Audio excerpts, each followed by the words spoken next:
Romans 5:19. Matter of fact, well, I'll wait for all of you to get it, and I'll read it. How about that? This is what it says. It says, does everybody have it now? It says, for as by one man's, what's the next word you have? Disobedience.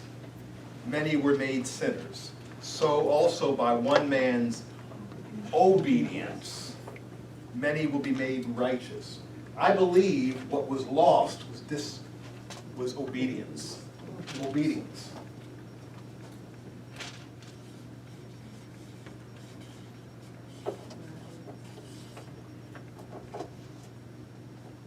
And when we are restored, we will be made righteous by his obedience. By our disobedience, through one man's disobedience, many were made sinners. So by the obedience of Christ, many will be made righteous. And so I believe that he came to seek and to save that which was lost. And what was lost was obedience. Are people, we answered the question earlier, is everybody saved? And the answer is no.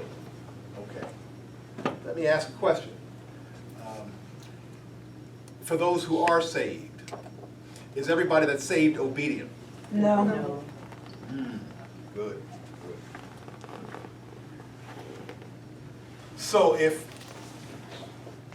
by his obedience many were made righteous, we still have, let me see, salvation is a process of becoming obedient to the faith. Would you agree that salvation is a process? Yes. It means that we are saved, which is justification. And don't get lost if we need a little help with those words. We have been saved, that's justification. We are being saved, that's sanctification.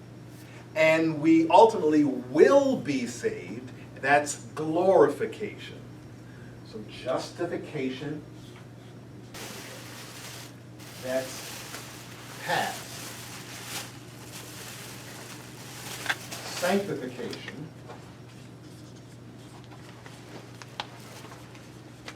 that's present.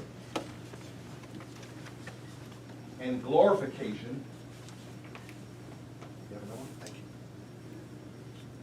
Glorification is future.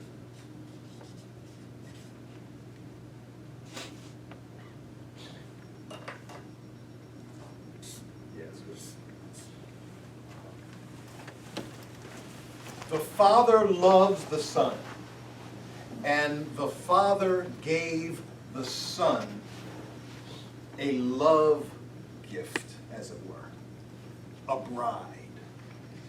The bride, while we were yet sinners, he loved us so much that he came to do what? We said some of the things.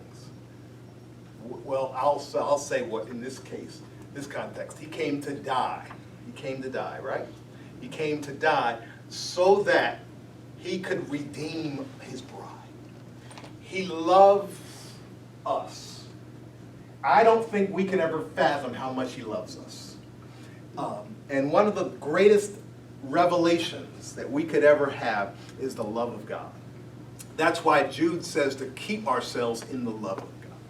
We have to be reminded of it, because if we're not, we can begin to question our relationship with God. But he loved us so much that he died. And if he loved us that much, this is the way Paul says it in Romans 8. He that spared not his own son, but delivered him up for us all, how shall he not with him also freely give us all things?